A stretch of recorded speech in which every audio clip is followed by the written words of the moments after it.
Hello दोस्तों, welcome to money stocks. तो इस वीडियो के अंदर हम लोग बात करने वाले हैं मल्टीपल स्टॉक्स के बारे में। तो चलिए सबसे पहले हम लोग डिस्कस करेंगे टाटा टेक्नोलॉजीज के बारे में।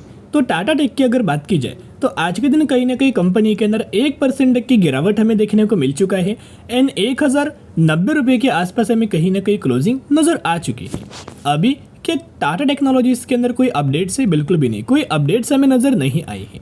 लेकिन कंपनी के अंदर अगर आप बिजनेस देखोगे तो बिजनेस कंपनी का बहुत अच्छा है।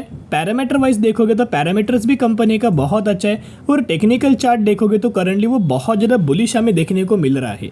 तो कहीं ना कहीं टाटा टेक के अंदर आज के दिन दोस्तों कोई अपडेट्स हमें नज़र नहीं आया या फिर कोई न्यूज़ हमें नज़र नहीं आया।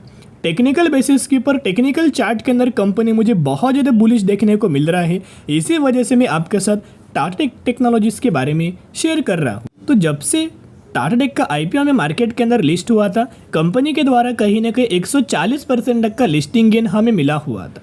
लेकिन जब से कंपनी का लिस्टिंग गेन होने के बाद कंपनी मार्केट के अंदर जो लिस्ट हुआ तब से कंपनी के अंदर लगातार दोस्तों लोअर एंड लोअर हमें पैटर्न हमें लगातार क्रिएट हो रहा है। लगातार कंपनी नए लो अपना क्रिएट कर रही है। लेकिन अभी तक अगर आप देखोगे टाटा टेक के अंदर कहीं ना कहीं हमें 17% तक का करेक्शन, 17% तक का गिरावट नजर आ चुका है। लेकिन दोस्तों एक पॉइंट नोट करना, ये जो गिरावट हमें नजर आई है ना, यही गिरावट के अंदर बाइंग करने का करंटली एक मौका है। क्योंकि अभी हम आ चुके टाटा टेक्नोलॉजीज के टेक्निकल चार्ट पैटर्न्स के अंदर। हमें टेक्निकल कोई भी कंपनी चार्ट की wise, fundamental wise and business wise अगर अच्छा दिखता है तो 100% दोस्तों आपको पता है हम लोग डिस्कस करते हैं। अभी हम आ चुके हैं टाटा टेक्नोलॉजीज के टेक्निकल चार्ट पैटर्न्स के अंदर। जैसे कि मैंने आपके साथ शेयर किया, कोई अपडेट्स हमें नजर नहीं आए, लेकिन टेक्निकल बेसिस के ऊपर कंपनी करंटली बहुत ज़्यादा बुलिश हमें देखने को मिल रही है। इसी वजह से मैं आपके साथ टाटा टेक के बारे में शेयर कर रहा हूँ, ताकि ये चांस, ये मौका, ये अपॉर्चुनिटीज़ आपसे बिल्कुल भी मिस ना हो। तो करंट बेसिस के ऊपर अगर आप ऑब्जर्व करके चलेंगे तो कंपनी के अंदर एक पैरेलल चैनल हमें बना हुआ है। नीचे से एक लगातार सपोर्ट लेवल है, ऊपर से अगर आप देखोगे तो एक रेजिस्टेंस लेवल था। जब जब कंपनी नीचे आता था, सपोर्ट लेता था और वहीं से कंपनी के अंदर हमें तेज़ी नज़र आ जाता था। अभी अगर आप देखोगे कंपनी के द्वारा जैसे ही रेजिस्टेंस लेवल्स लिया जाता था वैसे वैसे कंपनी के अंदर गिरावट आता था। लेकिन क्या ये रेजिस्टेंस एंड सपोर्ट कंपनी बार बार लेगा? नहीं, कभी ना कभी कंपनी ब्रेकडाउन करेगा या फिर ब्रेकआउट करेगा। बहुत ज़्यादा चांसेस ये था कि कंपनी ब्रेकआउट करे। तो रिसेंटली कंपनी के द्वारा हमें ब्रेकआउट किया गया था, यहाँ से एक रिटेस्ट हमें किया गया है। अभी मंडे के दिन अगर दोस्तों मार्केट हमें पॉजिटिविटी रहता है तो बहुत ज़्यादा चांसेस ये है कि यहीं से एक बिग रिवर्सल, बिग रैली हमें टाटा टेक के अंदर नज़र आ सकता है।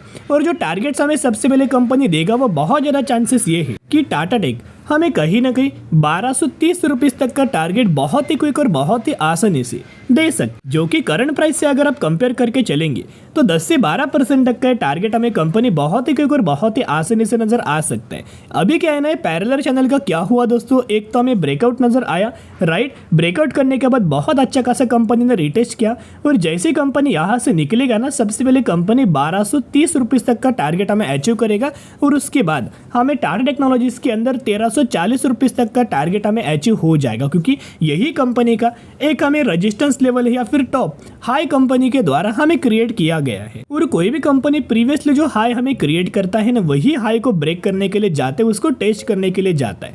तो सबसे पहले 1230 रुपीज़ तक का टारगेट और उसके बाद 1340 रुपीज़ तक का टारगेट हमें टाटा टेक्नोलॉजीज के अंदर नजर आ सकता है। जो भी लोग करंट बेसिस के ऊपर बाइंग करेंगे, करंटली बढ़िया तरीके से मौका है तो जरूर कंपनी के अंदर बाय ऑन स्ट्रेटेजी अप्लाई करना है। क्योंकि टेक्निकली कंपनी का चार्ट बहुत ज़्यादा बुलिश हमें नजर आ रहा है। उसके साथ साथ म्यूचुअल फंड्स का डेटा अगर आप देखोगे, ये डेटा है मार्च महीने का, राइट, मार्च 2024। तो सबसे पहले फंड अगर आप देखोगे तो कैनरा के द्वारा कहीं ना कहीं 7300 करोड़ की खरीदारी किया है। निप्पॉन के द्वारा 27700 करोड़ की बाइंग किया है। निप्पॉन का एक और फंड है जिन्होंने 45,000 करोड़ की बाइंग किया है। जेएम का एक फंड है 800 करोड़ की बाइंग किया है। निप्पॉन का एक फंड है 24,000 करोड़ की बाइंग एंड 360 का एक वन फोकस फंड जिन्होंने 6,600 करोड़ की खरीदारी किया हुआ है। यानी कि दोस्तों अगर आप खरीदारी का डेटा देखोगे, बाइंग का अगर आप डेटा देखोगे तो बढ़िया तरीके से बाइंग हमें म्यूचुअल फंड्स के द्वारा मार्च महीने के अंदर भी किया गया है। तो बहुत ज़्यादा चांसेस है कि जो करंटली जो ब्रेकआउट दिया गया है ना, अगर मार्केट पॉजिटिविटी रहता है तो मंडे से अच्छी खासी रैली हमें कंटिन्यू हो जाएगा। 15 से 20% तक का तो तेज़ी आराम से कंपनी अचीव करके दे सकता है, जो कि शॉर्ट टर्म बेसिस के ऊपर। तो जो लोग शॉर्ट टर्म के लिए भी आएंगे उनके लिए भी अच्छे खासा गेन मिल पाएगा, और जो लोग लॉन्ग टर्म के अंदर रहेंगे उनको भी बढ़िया तरीके से कंपनी बेनिफिट देगा, क्योंकि लॉन्ग टर्म के अंदर बिजनेस कंपनी का अच्छा है, पैरामीटर्स कंपनी के अच्छे हैं और टेक्निकली भी कंपनी अच्छा है, तो वो कंपनी लॉन्ग टर्म में बढ़िया तरीके से परफॉर्म करके देता है, राइट। तो टाटा टेक के अंदर करंटली हमें ब्रोकरेज फर्म के द्वारा टारगेट दिया गया है। इनका ये मानना है कि कंपनी एक रेंज के अंदर हमें टारगेट अचीव कर सकता है। 1300 रुपये से लेकर 1600 रुपीज़ तक का टारगेट हमें टाटा टेक के अंदर अचीव हो पाएगा, जो कि करंट बेसिस के ऊपर 1450 रुपीज़ तक का एवरेजली टारगेट्स हमें ब्रोकरेज फर्म के द्वारा दिया गया है। तो दोस्तों आप मुझे ज़रूर कमेंट सेक्शन के अंदर बताना कि आपको क्या लगता है कि एंड ऑफ 2024 दिसंबर 2024 तक टाटा टेक के अंदर क्या क्या टारगेट्स हमें कंपनी अचीव करके दे सकता है, किस लेवल्स पर कंपनी ट्रेड कर सकता है। आप जरूर मुझे कमेंट सेक्शन के अंदर बता सकते हो, और आपको क्या लगता है कि ये कंपनी कैसे, वो भी मुझे आप कमेंट सेक्शन के अंदर आंसर दे सकते हो। कंपनी के अंदर पैरामीटर्स देखोगे तो जो कंपनी का जो रेवेन्यूज है वो रेवेन्यू भी कंपनी का ग्रो हो रहा है, जैसे कि 1124 करोड़, 1270 करोड़ एंड 1290 करोड़, राइट। उसके साथ साथ कंपनी का नेट प्रॉफिट्स भी देखोगे तो कहीं ना कहीं 150 करोड़, 160 करोड़, 170 करोड़ प्रॉफिट्स के अंदर भी ग्रोथ हमें आ रही है, राइट। और ये जो कंपनी है ना, क्या करता है, इंटरनल कंबशन इंजन को इलेक्ट्रिफिकेशंस के अंदर कन्वर्ट करता है। उसके साथ साथ ये कंपनी और भी बहुत सारे सेगमेंट्स के अंदर काम करता है, लेकिन 100% में से 40% तक का जो रेवेन्यू है वो टाटा टेक्नोलॉजीज कहीं ना कहीं टाटा मोटर्स से और जैगवार एंड लैंड रोवर से दोस्तों जनरेट करता है, राइट। यही इनके टॉप क्लाइंट्स है और इन्हीं को अच्छा खासा टेक रिलेटेड सर्विस हमें प्रोवाइड करते हैं। 40% तक का रेवेन्यू हमें जनरेट करता है। तो जरूर कंपनी के अंदर बाय ऑन स्ट्रेटेजी अप्लाई करके लॉन्ग टर्म के अंदर होल्ड करना। अभी हम बात करने वाले हैं अगली कंपनी के बारे में जिसका नाम है टीसीएस। तो आप सभी को पता होगा टीसीएस के अंदर आज के दिन में पॉजिटिविटी के अंदर क्लोजिंग कर दिया गया। गिरावट क्यों नजर नहीं है, क्योंकि मार्केट तो ऑलरेडी दोस्तों बहुत ज़्यादा गिर रहा था, लेकिन गिरावट क्यों नहीं हुआ, इसका मेजरली रीजन था कंपनी का Q4 का रिजल्ट्स। तो कोई भी कंपनी अगर रिजल्ट्स के दिन पॉजिटिविटी के अंदर क्लोज करता है, राइट, और अगर गिरावट वाले माहौल के अंदर पॉजिटिव क्लोजिंग देता है ना, तो आप समझ जाना कि जरूर वो कंपनी के द्वारा बढ़िया तरीके से Q4 रिजल्ट्स के अंदर हमें परफॉर्म किया जा सकता है। एंड ओवरऑल मैंने टीसीएस का तो आपको Q4 का रिजल्ट्स तो एक सेपरेट वीडियोस के चलते हुए अपडेट किया है, जहां 2 मिनट्स का वीडियो मैंने आपके साथ पहले ही चैनल के ऊपर दोस्तों आपको मिल जाएगा। लेकिन ये क्या मार्केट के एक्सपेक्टेशंस के हिसाब से कंपनी ने रिजल्ट अच्छा परफॉर्म किया है वो भी जानना इंपॉर्टेंट है, ताकि मंडे के दिन हमें गिरावट या फिर तेजी क्या नजर आ सकती है उसका थोड़ा बहुत आइडिया मैं आपके साथ शेयर करूंगा।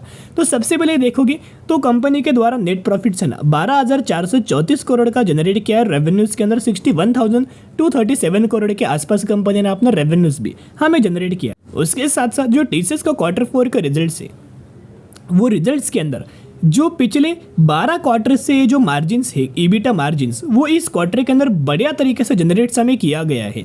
पिछले 12 क्वार्टर से भी ज़्यादा अच्छा मार्जिन इसी क्वार्टर के अंदर टीसीएस के अंदर हमें जनरेट हुआ है। तो कहीं ना कहीं अगर आप देखोगे बहुत ही शानदार तरीके से हमें जो आईटी सेक्टर की कंपनीज मार्जिन्स के अंदर प्रॉब्लम फेस कर रहा था, वो मार्जिन्स पिछले 12 क्वार्टर से बेस्ट हमें मार्जिन्स हमें इस क्वार्टर के अंदर कंपनी ने परफॉर्म किया है। तो ये बहुत अच्छी खासी बात है। उसके साथ साथ जो कंपनी ने प्रॉफिट्स हमें ग्रो किया है 9% से आसपास ग्रो हुआ है, और कंपनी का जो रेवेन्यू है 3.5% तक की ग्रोथ नजर आ चुका है। तो जो एक्चुअल बेसिस के ऊपर कंपनी के द्वारा जो रिजल्ट्स परफॉर्म किया गया है ये बहुत अच्छा, रेवेन्यूज के अंदर भी, मार्जिन्स के अंदर भी एंड प्रॉफिट्स के अंदर भी।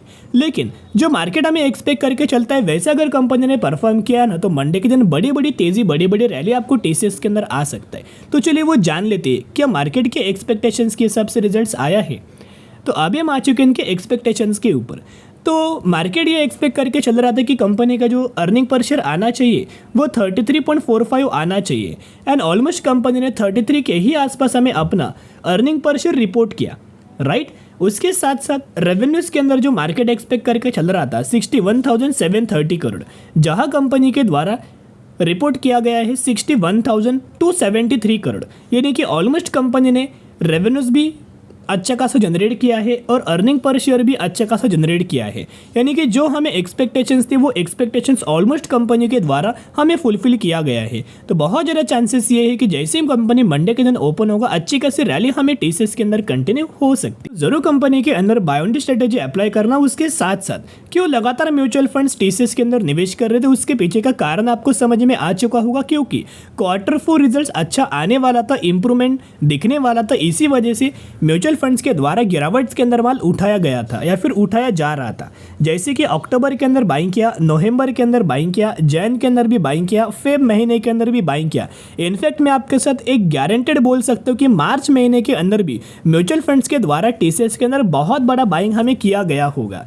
जिस हिसाब से हमें कंपनी अच्छे खासा ट्रेड कर रहा है, अच्छे खासे रिजल्ट्स हमें परफॉर्म किया जा रहा है और म्यूचुअल फंड्स के द्वारा लगातार दोस्तों बाइंग किया जा रहा है, उससे आप समझ चुके होंगे कि दूसरे जो आईटी सेक्टर की कंपनी से जैसे कि विप्रो हो या फिर इन्फोसिस हो, वो कंपनी के अंदर भी म्यूचुअल फंड्स लगातार दोस्तों बाइंग कर रहे थे। इनफैक्ट विप्रो के अंदर बहुत बड़ा बाइंग हमें म्यूचुअल फंड्स कर रहे हैं। उस हिसाब से अगर आप देखा जाए तो जैसे ही कंपनी का रिजल्ट आउट होगा ना विप्रो का, मैं आपके साथ शेयर कर दूंगा, तो बहुत ज़्यादा चांसेस है कि विप्रो का भी रिजल्ट बढ़िया तरीके से आ सकता है, क्योंकि म्यूचुअल फंड्स लगातार हर एक गिरावट के अंदर एग्रेसिवली माल हमें बाइंग कर रहे हैं। तो टीसीएस के अंदर मंडे के दिन अच्छी खासी रैली, अच्छी खासी तेजी हमें देखने को मिल सकती है। तो by on day strategy apply करके लंबे समय के लिए होल्ड करना। टीसीएस सबसे पहले 4600 रुपीज तक का टारगेट बहुत ही क्विक और बहुत ही आसानी से हमें अचीव करके दे सकते हैं। अभी हम बात करने वाले भारत बिजली लिमिटेड के बारे में, जो कि 6585 रुपीज पर ट्रेड कर रहा है और ये कंपनी के द्वारा 500% तक का रिटर्न प्रोवाइड करके दे चुका है। ये वही कंपनी रिसेंटली कंपनी ने 1:2 रेशियो का स्प्लिट का अनाउंसमेंट किया है, जिसके अंदर 1 के बदले 2 शेयर आपको मिलने वाले, 10 के बदले 20 शेयर भी आप बोल सकते हो। तो जरूर कंपनी के बारे में स्टडी एनालिसिस करके चल सकते हो। चलिए आज के लिए इतने। अगर आपको ये वीडियो पसंद आए जरूर वीडियो को लाइक और चैनल को सब्सक्राइब करके चल सकते हो। फिर मिलेंगे, बाय।